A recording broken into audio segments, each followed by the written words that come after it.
You said Holly? Okay. Well, Florence, this is just to get the history, some personal history of your family and of the area, and so I'm just going to ask you questions, starting from the beginning. Okay, fine. Where were you born and raised? I was born in Canada, Sarnia, Ontario. You were? Mm-hmm. And when were you born, if I may ask? In November 1903. 1903. When did you come down to this country? Well, we came here in 1911, but the second time. We came first in 1904, and then my mother didn't like Bayfield very much. So they were here about a year. And then we came back in 1911 because my dad liked this part of the country, and my uncle, George Aiken, owned the blacksmith shop, and he wanted my dad to come and take over so he could go to Florida. So that's the way that happened. So were your parents Canadian citizens then? Oh, yes. Yeah. Uh-huh. And where did they come from when they moved to Canada? Were they born in Canada? They were born in Canada, but their folks, my mother's folks came from England, mm-hmm. and my dad's folks came from Scotland. And what were your parents' names? My mother was Margaret Thompson. My dad was Albert Aiken. And how many kids did they have? Where do you fit in? Your brothers and sisters? There are three of us. And what are their names? Stuart Aiken, Russell. Who lives in Bayfield? Yes, and Russell lives right down here on a farm about 7 miles from us. About a mile from this side of Redcliffe. Well, how did they hear about Bayfield? Why did they come down here from Canada? Well, my uncle, let's see, there was 4 brothers. They were all blacksmiths. One came to Ashland. How they heard about it in the first place is beyond me. I don't know. Mm-hmm. But they came down here looking for work, a new start?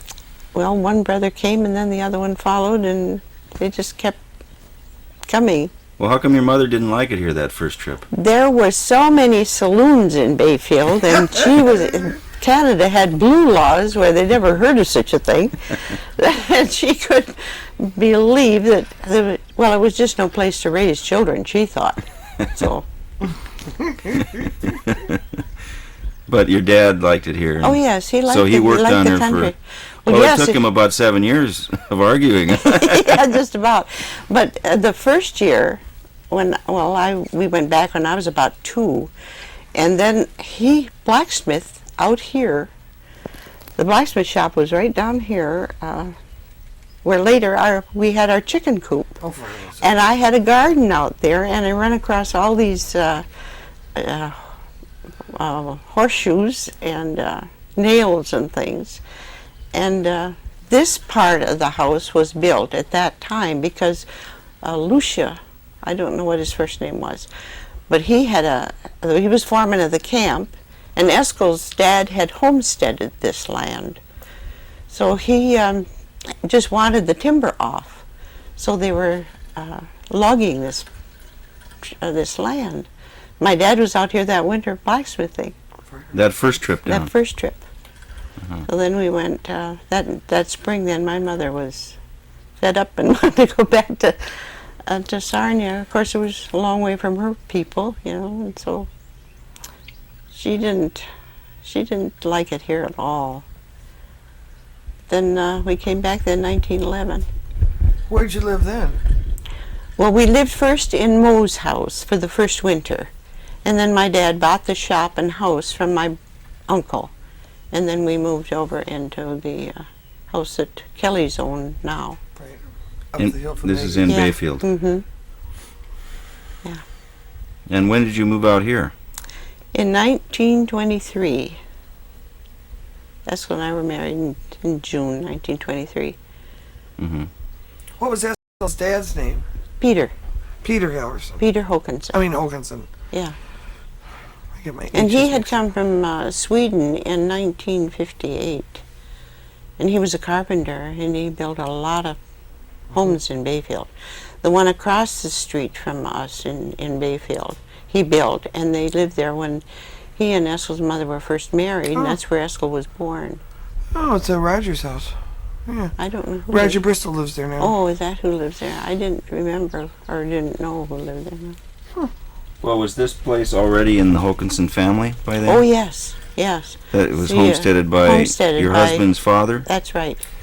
So when he built the houses in Bayfield, he'd sleep here at night and go to town to build? No. Oh, no. He stayed in no, town they then. lived in town. See, they owned that building that Schultz's own now, and that was on the waterfront, about where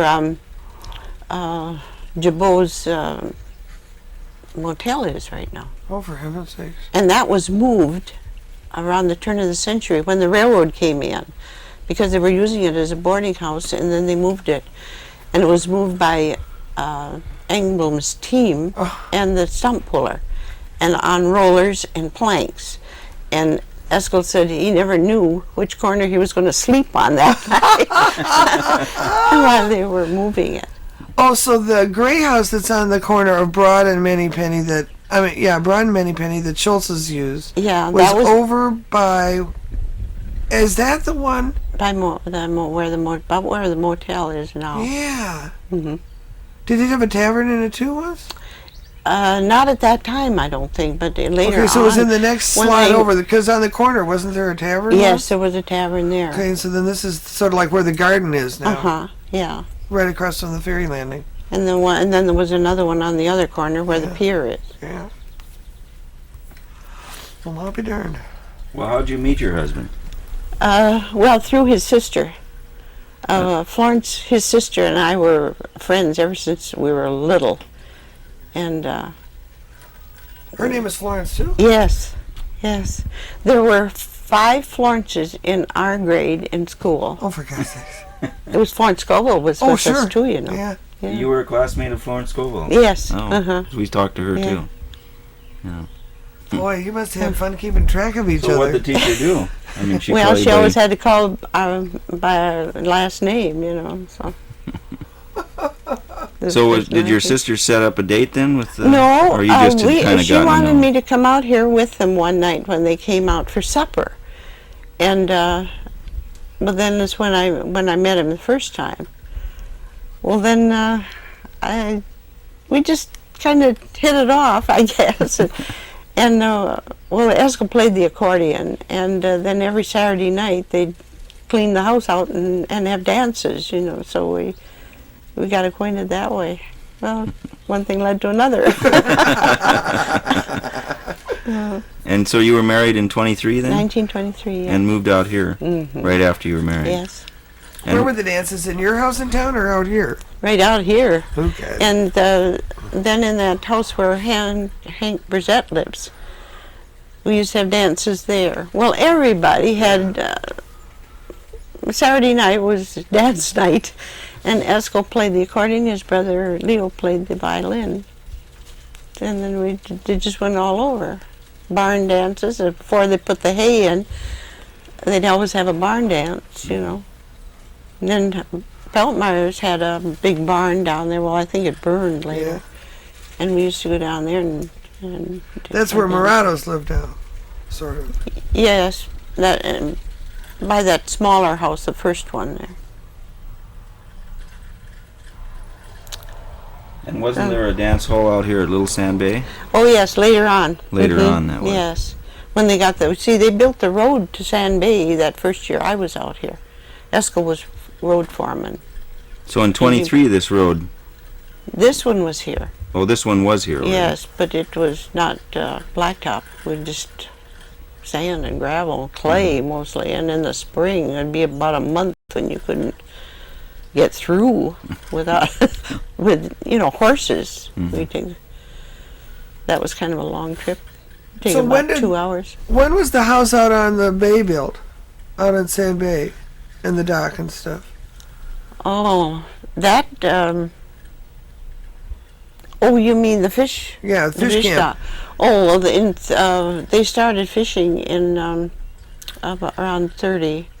Well, then they used pond boats, and then they built the Twilight. That's it Yeah. up there. And in 30. Let's see, 36. So was I Johnson's think dock more already like there? 32 when we started fishing. Pardon? Was Johnson's dock already out? Was anybody Oh fishing no, over no there? one was there. No So one people, was. you guys sort of picked up They from started, when the island sort of quit, then the main shore started up. Well, farming wasn't going too well here for 3 families. So Esco got a pension from, he's a First World War veteran, and he got a pension. And I said, well, you're going to use that, and we're going fishing. So then he got the other brothers in and talking to them, and so they decided that maybe they better do that. So that's when they started. I'll be darned. Yeah. So they hadn't fished before. No, just for themselves. They had a few nets and just, So they went into a partnership then? Yes. And what were the 3? Well, they were a partnership their whole life, really. Farming and farming everything. and fishing. and What were their fishing. names, the 3? Esco and Roy and Leo. Leo. Okay. Leo was Bob's father. And Right. Roy's the one who lived out on the Yeah, shore. they were going to build across the road. They had a little house on the corner up here, and then they were going to build across the road. But then when they started fishing, well, then they decided to build down there at the lake. So that camp that's now the dock, boat dock that's now belongs to the Park Service Yeah, that was your Hokenson family brothers. dock. Mhm. I see. I guess I knew that when we were shooting wild rose up here, but I've Oh forgotten. yeah, uh-huh. Now, when did they build the Twilight? In '36. So they fished with the smaller boats, pond nets, for a while. Yes, they did. Uh-huh. But that, I think, is when I got my first gray hair.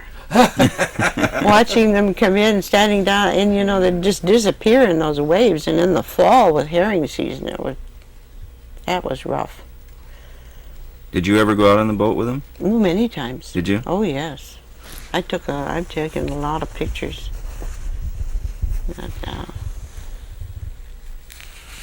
That was interesting.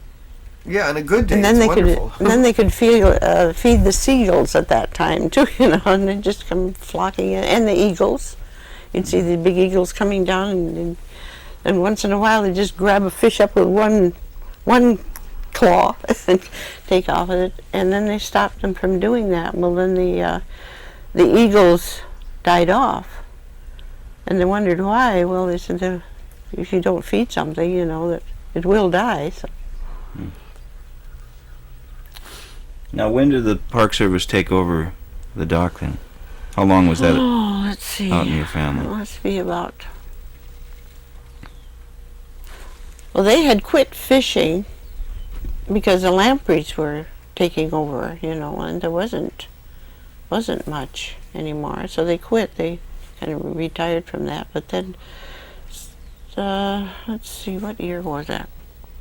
Wasn't that around late 50s or 19s? Wasn't the lampreys came In the in 60s. 60s, early Well, the 60s? lampreys Yeah. came in the 50s. Yeah, they came in the 50s, but the park took over in the 60s somehow. I thought. Oh, maybe. And they never did go back fishing. Oh no, No, that was it. No, Well, what did Esco do for a living then, after that? Run. well, we just lived on what we had, and then he liked to garden. I always had the garden before. Well, he said he had to have something to do, so he took over the garden, Mm-hmm. and we always had the I froze and the what he raised, but we managed. It was slim pickings for a few years, but then Yeah. but then he got he had a pension too from the veterans, Mm-hmm. and then when he got sick, well, then they gave me one to take care of him, Mm-hmm. which was kind of nice. I didn't ask for it, but they gave it to me.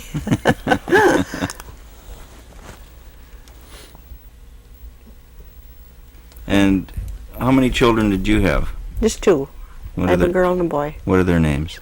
Jean, it's Jean 6 now. She lives in Florida. Mm-hmm. Her husband was in the Coast Guard, and then he retired after 27 years. Now he's working for an oil company, running one of their ships, just a supply ship, down in the Gulf. Huh. Mm-hmm. And then Gary, and he's home here with me now. Right. Was Did he always stay here, or did he go away for a while? He always came home weekends. He worked, well, except the 2 years he was on the lakes. Mm-hmm. He worked for the power company for 7.5 years. Mm-hmm. And then he went on the lakes for a couple of years. And then he went to work for the Corps of Engineers, and he ran one of their tugs Mm-hmm. until he retired last year. So where did he work? On Up and down the Mississippi? Yes. Mm-hmm. And he came home on weekends? Mm-hmm. From wherever he was? Yeah. Wow. Well, they went as far as from St. Paul to Guttenberg, Iowa. Oh. But then 1 year they worked down in Illinois. It was about 6 weeks at that time that he didn't get home, but most of the time wherever he was, he'd get home weekends. Yeah. So when you moved out here in 23, K was in, but the branch of K wasn't. So then any of the houses, there weren't any houses down toward the lake then? No. When we were talking about who went to school, where'd your kids go to school at the beginning? Did they go up out here here? at what they call the Sand Bay School, where the town hall is now. Who was their teacher? Lillian Tarbick was Gary's first teacher. Let's see, Jean's was. Let me see, what was Jean? I can't remember Jean's first teacher. Come to think of it. Oh, there were Frida Hoopman taught out here. Oh. Herta Dittbrenner taught out here. And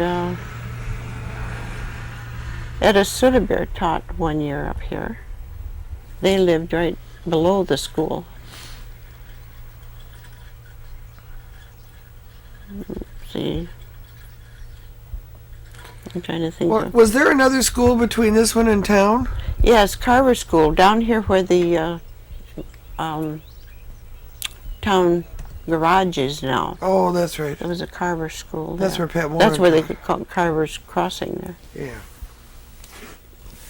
And this was a country school with all the grades, 8 grades, Mm-hmm. and one teacher. Mm-hmm. Yeah. How many kids went there, would you? Well, at one time, there was about 35 up here. That many? Yes. Now, did Halversons always live across the road down there? Doesn't Gene Halverson live down there sort of across Yes, from the he school? lives there. He's lived there for quite a few years. Yeah, and that was the Halverson farm or something or other? Or was that just No, his? across the road from him was where they lived first. Oh, okay. The family. And then they built over there on the highway. But Gene lives across the road from the old place. Oh, the old place is on the other side of the road. Yeah. In the corner. Mm-hmm. Up in the hill, Well, sort of. no, just was just right across from Gene's is the old Okay. place. But there wasn't much. They had a few trees. There's a small orchard, but their dad logged and worked in the woods most of his life, I guess. What were some of the other families that lived around here? Oh, there were the Blooms, Charlie Bloom and Fred Blooms, and there was Petersons and Millers up on the hill. Elsie Miller, she was Elsie Peterson now, she lives in town. Mm-hmm. And the Beckys. Mm-hmm. Was the farm right across the street built when you came out in 23? This Or- one over here, yes. Drenville's lived over here, Drenville. yeah. Okay, gotta. We gotta change the videotape. Oh. Could you? How many people were out here when you moved out here? About 500 people. Where? All over every place here was full of farms and people, yeah. Days? That's a lot of people. Yeah. Well, of course, that would be children and all, Well, you yeah, know. but and- still. yeah. How big was Bayfield then? Well, at one time, I understand there had about 1,100 people. Of course, when the mill was going, there were a lot of people in town. Mm-hmm. And, of course, people had bigger families back then, too, you know. Wow. Okay, now just as you're going to come down to go in the ravine right back here, just before you get to now what's Miller's farm, on the right-hand side, before you get into the ravine, is a road down to an old farmstead. Who used to live out there? Oh, that was settled by a mailman from Minneapolis. Oh, for heaven's sake. But he didn't do much. He had just a little bit of a place there. But he liked to come out there, and he'd stay and eat. Did he build a barn, or He cleared some land. No, I don't think there's a barn. There's a derelict barn down on that side someplace that must have belonged to somebody. That doesn't ring any bells to you, huh? Huh. Oh well. I don't know. I don't know who it was either then. Well, what kind of things did you raise in the farm here when you were Well, living here? we had a dairy farm here. We had about 35 cows at one time, and then and just the hay and oats is mostly. Well, then when the cannery came into Bayfield, we raised beans one year, but that was enough of that. Where'd you plant the beans? Oh, in the back. We had 160 acres here. Now we divided with Bob and Clara, so they have 80 and we have 80. So, but there's some big fields back there. And last year, Gary cleared out a lot of the old roads, and so we can take the truck and just drive all the way back in there. Oh, yeah, it's beautiful back there. Yeah. Yeah. Well, what was wrong with the growing beans? The picking. Nobody wanted to pick beans anymore. And one year was enough of that. You got out there and picked? Oh, sure. But I couldn't stand too much sun. I didn't like the heat. That's why I like it here. We were down south this spring for, well, we were there only a week. We took a 3-week trip, but we were there just a week. Oh, I said, you couldn't hire me to live down there. Jean loves it because she never liked the cold, but I don't like the heat. Did you ever work in town? Yes, for a while. Where the Standard Oil is now, there was a ice cream parlor there that my stepmother's brother owned. Well, he asked me if I would work for him. So I worked about a year and a half there. I loved that.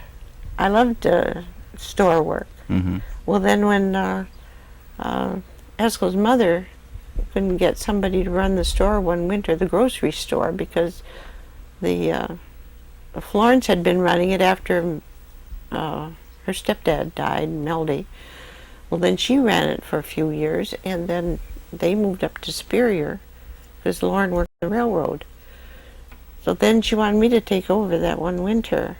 Well, then I heard that Bates wanted to come back. They had gone to Alaska. Well, they wanted to come back, and I said, well, I wrote to them, and I told Red, I said, I have a store for sale. Because it was so hard for me to go in and work for all week, come home and get things ready and bake bread, and because I baked all our own bread at that time, and get things ready for Eskel for the next week. And Gary stayed in town with me most of the time, but then he'd take the bus back out. He said, I gotta go home and see Dad now and then. He'd take care of the furnace in town for me, but that got to be too much of a hassle. So I was glad when Bates came back and bought the store. And Meldy's had purchased it from Starks? No. That's a different building. No, that building had always been owned. See, Peter Hokenson built that building. Oh, okay. And that's the one that was moved, but Schultz owns now. Oh, that's right. I'm getting my two stores mixed up. Then it was a boarding house, and the saloon was in the front for years.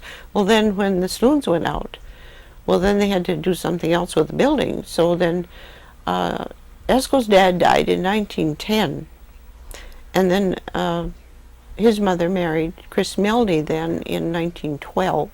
And then in 1915 is when they started the grocery store. So he ran the store then. They had a really a nice store there until he died. And then, and Florence had always clerked for him. So then she just naturally took over the store. But, When did that stop being a grocery store? well, when Bates sold, he sold then the building. He had bought the building and all. So he sold the building, then he must have sold it to Schultz. Well, then he moved his store up into where Andy is now. Yeah. So whatever. I sort of vaguely remember there still being a grocery store down there. I can just vaguely remember a grocery store being down there, I think. Yeah. That's what I'd like to find out if I'm dreaming it, because I heard about it often enough. Or No, if it really that was that there. was he had always had such a nice, Well, so clean did- store. Yeah, did Red Bates run the grocery store and the bar all at the same time? When did he go out of the grocery business and into the bar business, I wonder? I don't know. I'll have to figure that one out. No, then Andy had his grocery store in that other building, Yep. you know, where the washing, the laundromat is now. Well, then he sold the grocery store then to Andy, and then that's when he Started the bar. Yeah. Didn't he? Yes, he bought that from Jones, didn't he? Jonas. Or Jonas, rather. Yeah. Yeah. So when was it that you finally moved out here for good and didn't work in town at all?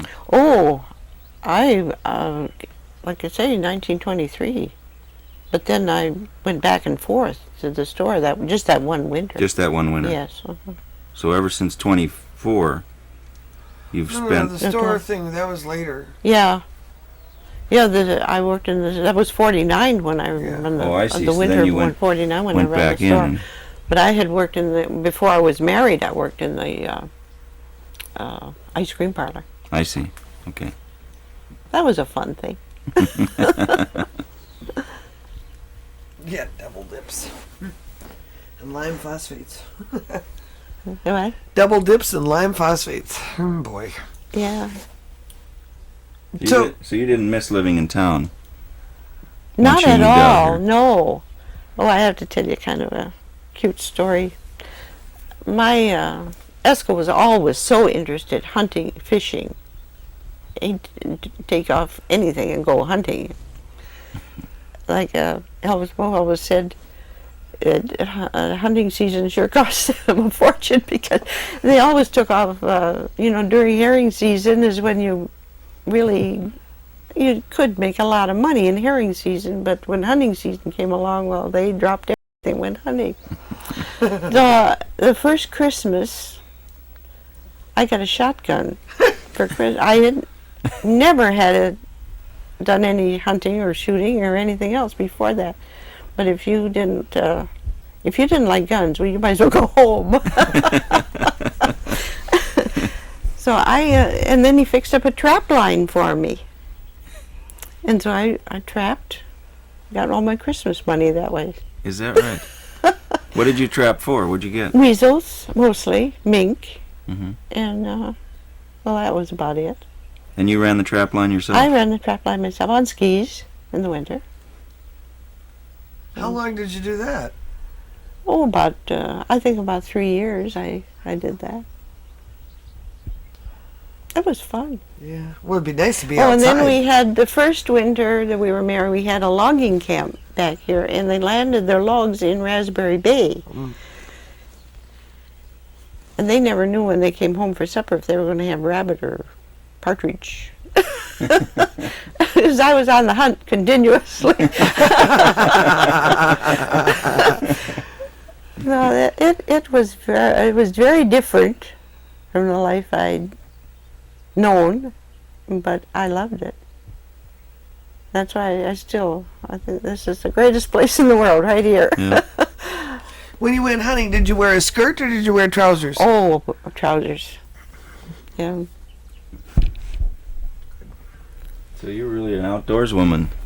Very much Yeah. for a long time. Were there other women who did that out here too? Well, the Or next were you an year, exception? I guess I was for that time. But then the next year, Roy and Irene were married. She was from Minneapolis. but then he fixed up a trap line for her, so we could. Well, she went one direction, and I'd go the other, and then we'd get back home. But she did that only the 1 year. But that Boy. was new for her too. I guess so. Coming up here from Minneapolis yes, and running yeah. a trap line. Yeah. But it. When did you form the club that you were talking about? Well, Or what was its let's name? see now.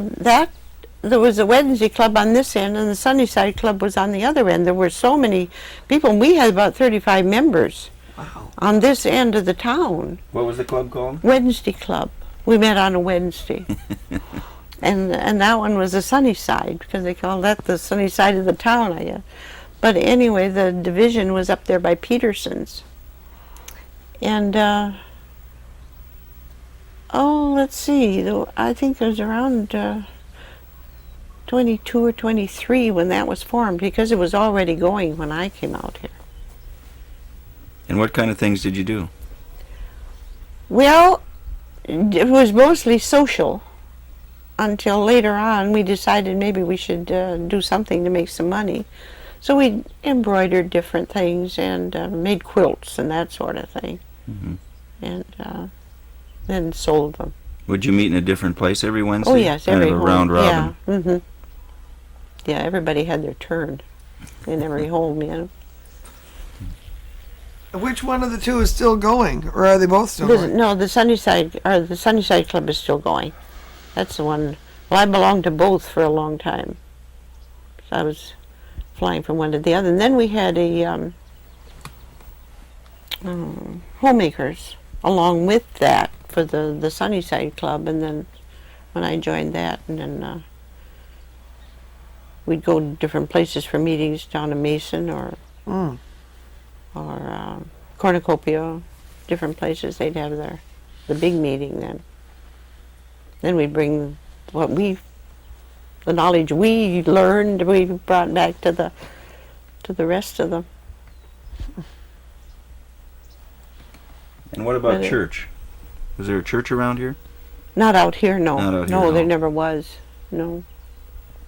The closest was Bayfield. Uh-huh. I was brought up a Methodist, but then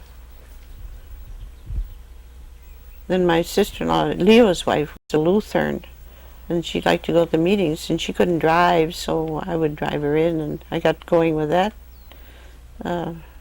Bunched down there for a long time, and then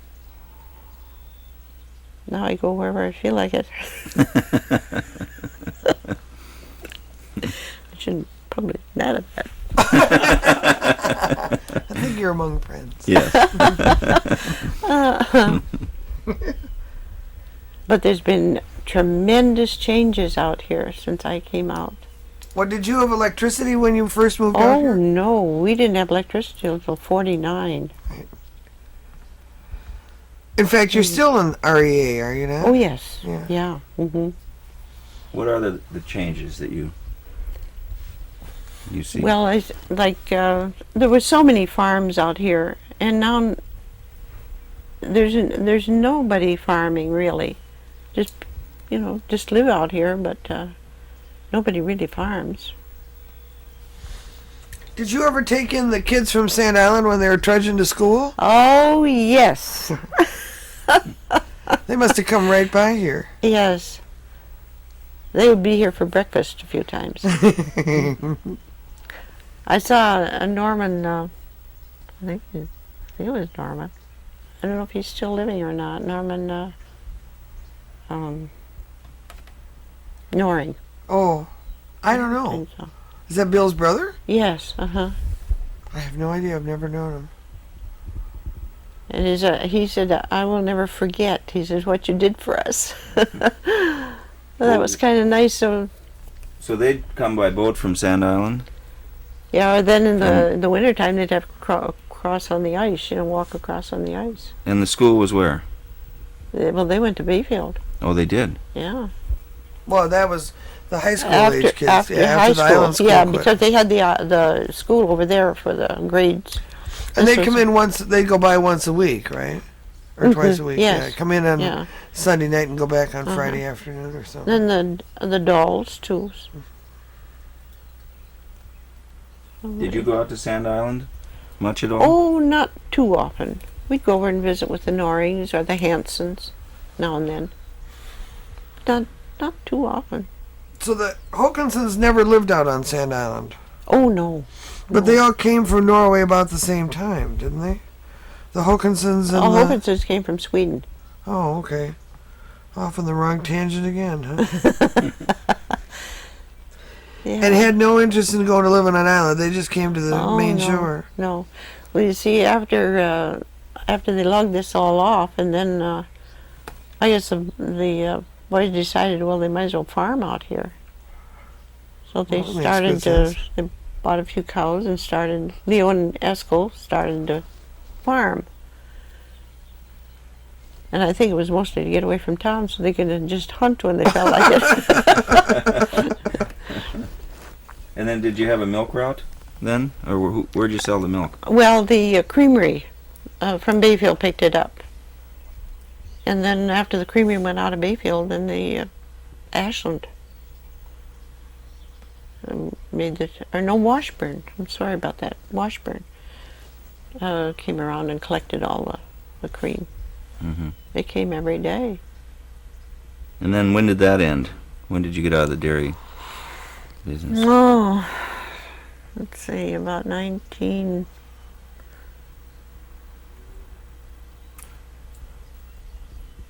Oh, 40, I think. 42? Well, Bob took care of the stock then after he grew up. Well, then he took care of the stock. They had the cows still after they fished. Must have been about 42, because then he had to go into the service, and that's when they had to sell the cows. Mm-hmm. So how long did the creamery go in Bayfield? Did make it into the 30s? Yes, it had to be. I think Leonard Feltmeyer was running it towards the end. Oh, for heaven's sake. And then he ran the one over in Ashland for a while. And they went to Ohio from there. But they had when they were young, they had a big dairy farm. And they delivered milk in town, because I know when we took milk from them when we were living in town. You know, Florence, almost everyone we've talked to had some close brush with drowning or something. Did the boys out in the lake ever have close calls? Do you remember any? Yes. Do you remember One any winter stories? they were out on the ice. They went, they liked to fish under the ice, you know, and a bob, they called it, and they'd set some nets too under the ice. But they had that wind sled, and they broke through the ice at one time. Bob can tell you that story because he went right through the top of it. I think it was enclosed, you know, so they were all inside. So that was, I think, one of the closest calls they had. And then the Well, how'd they get rescued? How'd they get out? They clambered out? Or? they clambered out of there, and they weren't too far from shore. Do you remember them coming back and being nearly frozen? Or? Well, they were pretty cold. Bob had walked up and got the tractor. I think that was at the time when they went down and pulled it out with the tractor. But I'll let you tell him Okay. tell that story, because he was right there and knows a little bit more about that. What about Yeah, any they- other, like, fires? Oh, we have a tape chain. I know who it was, but I can't remember her name. Okay, we're rolling here again. Oh. Where were we? Well, we're going to let Bob tell us about going through the Oh, yeah. ice. Oh, I know what I was going to ask. Were there any other... did you ever have a fire come through here? Oh, fires, yes. I know. The first couple of years, the fires were terrible around here. And I know Eskel fought fire for 3 days. Well, they all did, but he was blind from the smoke and stuff. And oh, I tell you, that was a scary situation. Of course, it came out all right, but for a few days, he just couldn't see. Where was that fire? Do you remember? Was it close by, or? Well, yes, it came right down up above here. There was a house, a small house right up here across the road, across the Sand Bay road up here. And that burned, and all the stuff in it. The people that owned it lived in Minneapolis, but they hadn't been down for several years. They were getting old, and the young people didn't show up until after it was all gone.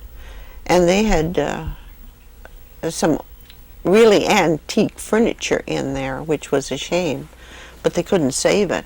But that's as close as it came, was just across the road there. But they had everybody was out fighting fire at that time. And Eskel tells about a time when it came right up on this side of the house. Of course, I wasn't here then. But he said they got so tired. He said, I just laid down, and I said, well, if it burns, it burns. But his mother was here at the time, and she just kept fighting. So it was scary. I suppose that's something you had to probably still have to face every year. You Well, worry last about year fire. was very scary, but everybody It was was so very, dry. very careful. Yeah, because now we have all these pines planted up in here. You know, this was all cleared at one time. And then when they didn't farm anymore, well, they wanted to put in some trees. And of course, it's protection from that west wind, because we used to get that west wind that would just seem like it came right through the house. So it's been a big help. How far are you from the lake here? About 2.5 miles. What about wild animals? Bear? You ever get bear through Oh, yeah, here? we had, a couple of years ago, we had a bear right in our backyard. A small one, but it was, I didn't see him, but the tracks were there. And we have deer. Gary said there were 3 deer walked right through the place here the night before last. The tracks were there. But this little artificial one out here, you know, we had one walk through a couple of years ago, just after we got it, and he came and he looked at that thing, and he went a few steps, and I was watching him out the window, and he'd look at it, then he went sniff. Well, it didn't smell like a live one, I guess. So then finally, but he looked at that, and it was just so funny that you could just see the expression on his face. So he couldn't make it out. So finally, he trotted off, and that was a pretty good-sized deer. Did you ever go deer hunting? A couple of times. I never got anything. I guess I got what they call deer fever or whatever, and shot over its head. Oh, so you saw one and missed it. Oh, yes. Yeah. Buck fever, they call that. Buck fever, you're right, yeah. Yeah. Well, Gary got his first deer when he was about 8. He did. So yeah. Hunting was the main thing around here. Are there as many deer now as there were in the old days? Oh, no. No. But they're coming back, and the thing is now they seem to be so tame. We saw a couple across the river one night when we were going into town, and they were standing right in the ditch. So Gary stopped, and he kind of blew the horn at them and tried to get them off the road. And one of them just stomped there and just, you know, just scratch. You get out of here. This is my territory. And it wouldn't move. So we just drove on. They wouldn't move from there. And I've heard other people say the same thing. They're just getting that tame. So they're going to have to be shot at, I guess, to scare them a little bit. Did you ever have wolves through here in the old days? Oh, yes. We watched them across the road here. You did? Oh, yes. Well, this is this winter. This winter? This winter. There was a couple of them over in here. And they were hunting for mice. And it's funny, they will just hold their head down, listen, you know, and pretty soon come up with one. Fox will do the same thing. Yeah, So that's you a really good have gotten to territory. know the habits and lives of the wildlife around here. It's interesting. Yeah. Yes, it is. You said you like birds. Oh, I love birds. That's why we feed them all the time. Do you collect the numbers and kinds of birds that you get? Have you kept a list for the Audubon Society, or do you just watch? I just watch. We have a bird book out handy to see if there's any new ones come along, you know. We do have cardinals come in now and then, and the grosbeaks. And of course we have had a lot of hummingbirds this year. Of course we feed them too. Mm-hmm. They're scrappers, you know. I never realized that they were such feisty little things, you know. They're not polite. Oh, and then bluebird, or once in a while a bluebird, but we don't have the nests up for them or the houses up for them. So on a Saturday night back in the 30s, did you head for Sand Bay for a little dancing? Oh yes, yeah. They come there from all over. It got a little bit rough down there, so finally I Said the numbers enough. I didn't like that too well. I know we were down to Phillips the other day and visited Mrs. Soderbeer.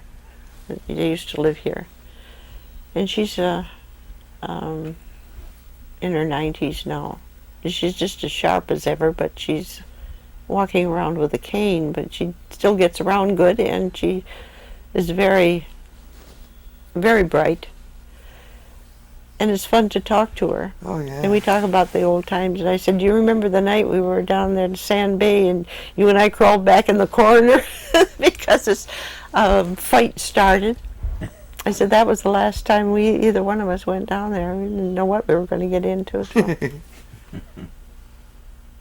Was that in Johnson's Tavern, or is that in the dance hall? No, that was in the old dance hall, yeah. Of course, then when Johnson started, that was different. We used to go down there too a lot. When did he And start then- his place? This was Hermie Johnson. Yes. Well, he built a few years after we did, because they didn't think that a dock would ever stay in Sand Bay, because it got pretty wild down there. But then the way they built their cribs and filled them with rock and everything, they had no trouble. So then Hermie decided to come over on this side to fish. Would be handier for him. But the year, now that's Well, possibly 40. I think maybe it's a little before that, but I'm not positive. Yeah. Because I think everybody was off the island for fishing except Carl Dahl by about 37 or 38. I think Hermie was off somewhere in the No. mid-30s. Although I've been wrong before. Dates kind of Yeah. are hard to remember for me anymore. Well, your memory seems pretty good to me. If I, so many things you think about, and Gary and I talk about it too. I said, we should have written a lot of those things down, especially when Eskel would get talking, because he could talk for days on things, you know, and so many things. Now, Gary remembers quite a few things that he told, but that had slipped my mind. But I said, now I'm going to start writing things down, because I think more people are interested in history now than they were for a long time. Did you ever go Yeah. back and forth to town with a horse and buggy, or was it always a car when you got out Oh here? no, we went with the horses. I know one time we were, Grandma wanted us to come in for Thanksgiving. Well, it had snowed, a lot here. Of course, then we had a car, but they hitched on Renville's team and our team, and they had made a big wooden plow, and it plowed out to the 13 from here. So we went in for Thanksgiving dinner. And well, then it didn't, you know, it was open for a while, and it had been open sometimes, some years until Christmas, but then you were locked in.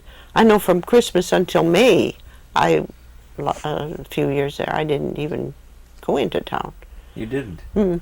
6 months straight. Yeah, but then they would take turns with Trivoviches over here, taking the cream in the winter to the Bayfield Creamery. And one week they would take it in, and then the next week then Trovich's would take it in. Then would And they then go? once in a while, then I would ride in with them. Was that And then we had foot warmers and robes Yeah. and everything, to keep warm. with a sleigh? Would you Yeah, use? with a sleigh. With a team. So did they plow themselves out then to get in, or did you just No, they kind of just stomped it down? break it down, I guess, because there was more traffic with teams at that time, so they just kept it down. But it was. So when did you spend more of your time going back and forth? I mean, when did the horses quit and the road get good enough for cars? Well, let's see now. Even the mailman came with team horses in the winter.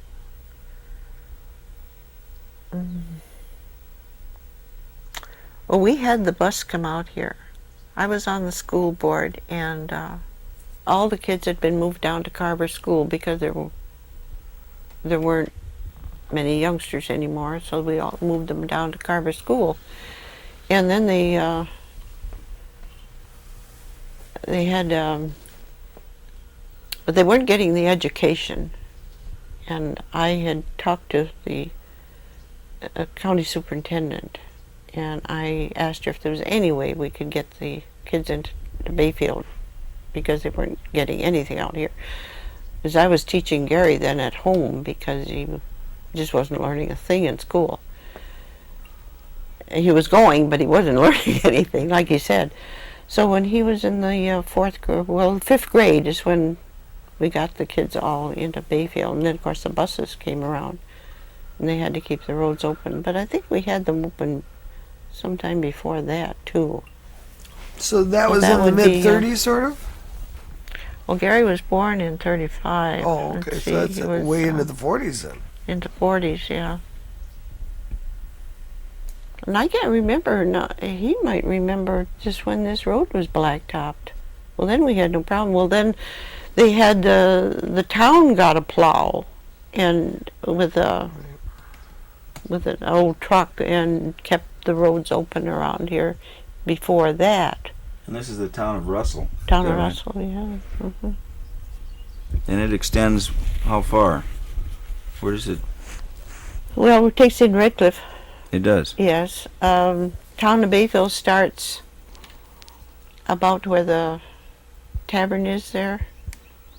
The road, I think the road is this side of that a little bit. Where the tavern is down in Roy's Point. Oh, See, all right. Roy's Point is Yep, in the town yep. of Bayfield. Yep. And then town of Russell. Let's see, how far up does it go? Well, not I real far. suppose to Because, Sand River, about? yeah, there's some funny line through there that puts Sand Island in the town of Bayfield. Yes, uh-huh. Yeah, and it's Yeah. some straight south line off or through Sand River, somewhere along in there. Sand Bay is in town of Russell, but not very far beyond the fishing camp. It, I think, reverts into town of Bayfield. Well, Big Sand Bay is in the town of Russell, isn't it? Well, Is it- somewhere down there it somewhere- switches over. I'm yeah. not sure where. But it's a But goodly it, but amount it of is acreage. it is anyhow. kind of odd that Yeah, Sand Island would be in the town of Bayfield. yeah, that's real weird. Different assessment.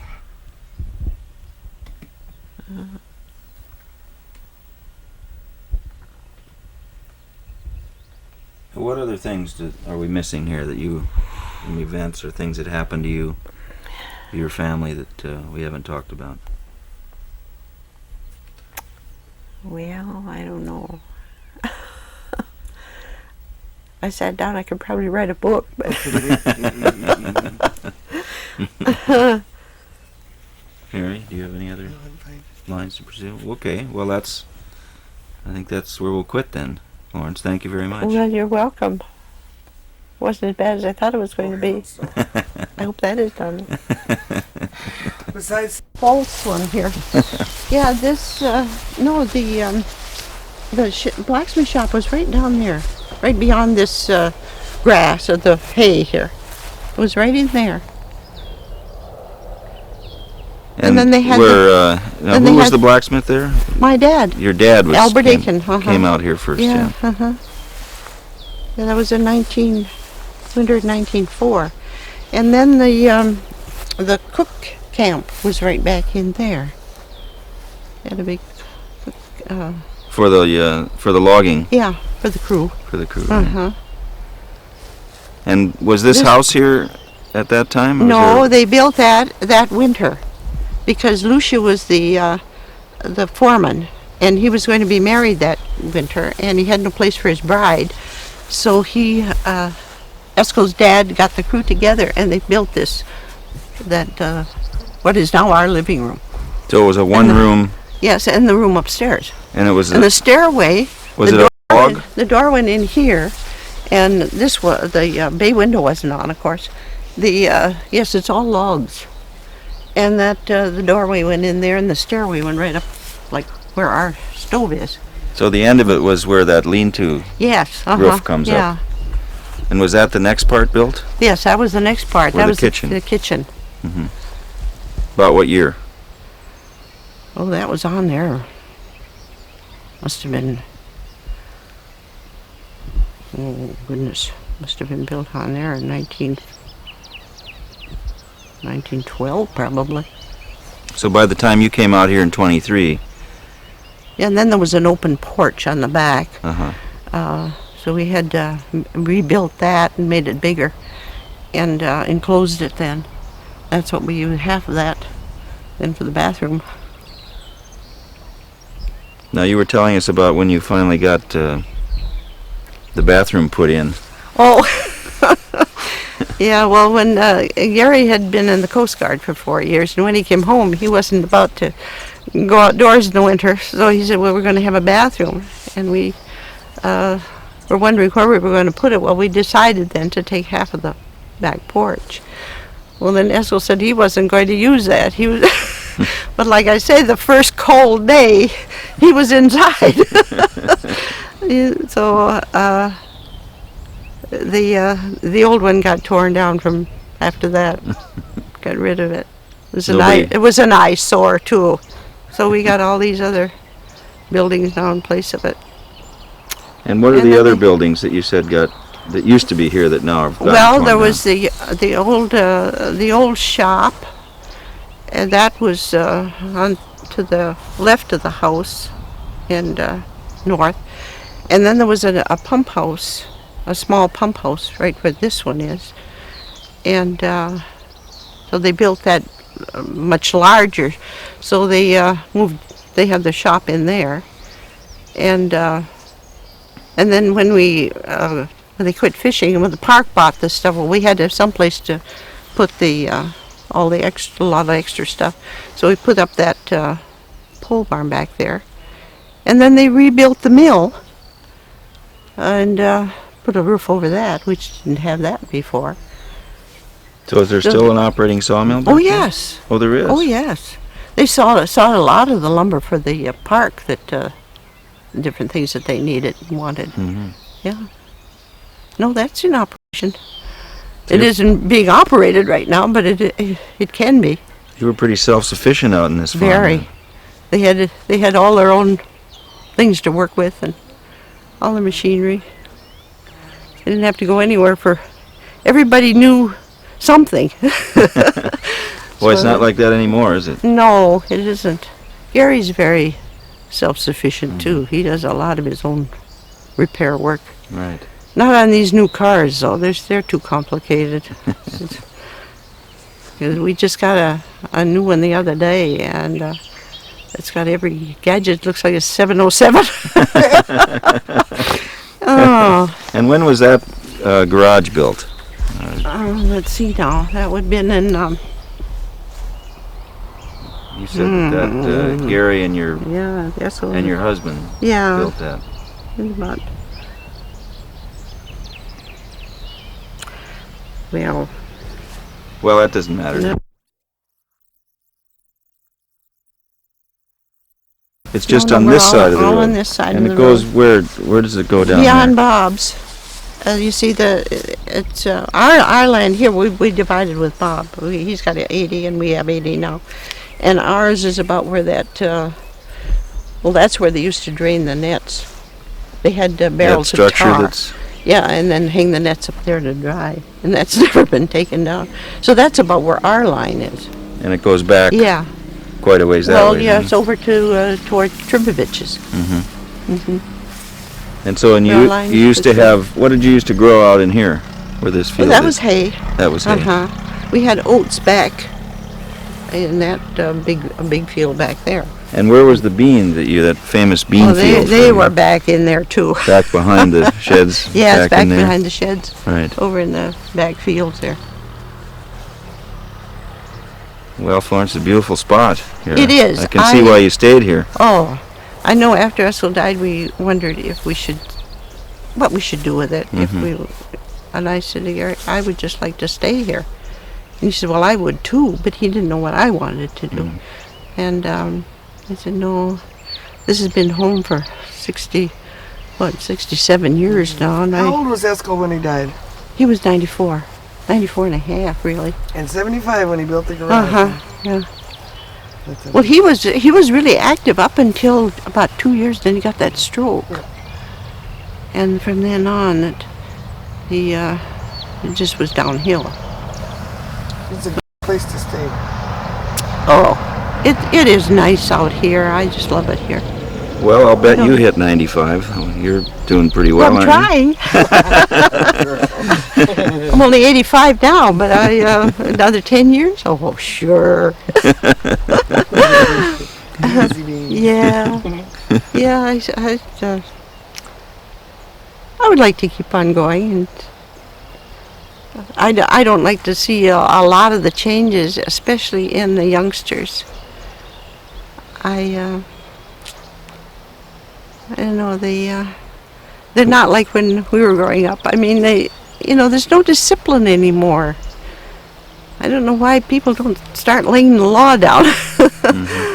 Because it's, What is it about the kids that you are concerned about? well, they just do as they please. As wild as they can be, and like I say, there's just no discipline. And I think the parents are afraid of the kids. It wasn't Where that I way live- with your kids, huh? Good whack now and then wouldn't hurt. No. No, I like to see well-behaved youngsters. Like Gary said, well, we didn't mind. Dad would say, well, you can sit in the car till we're ready to go. He says at 30 below, he says, you didn't act up. Way back then, with the heaters in the cars weren't all that great.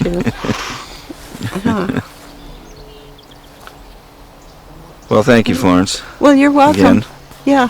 pleasure to know you. Well, it was good to know you too. Well, we'll come back and visit next time we're Well, fine, this do that. country. Yes. All right. We'll have more than coffee.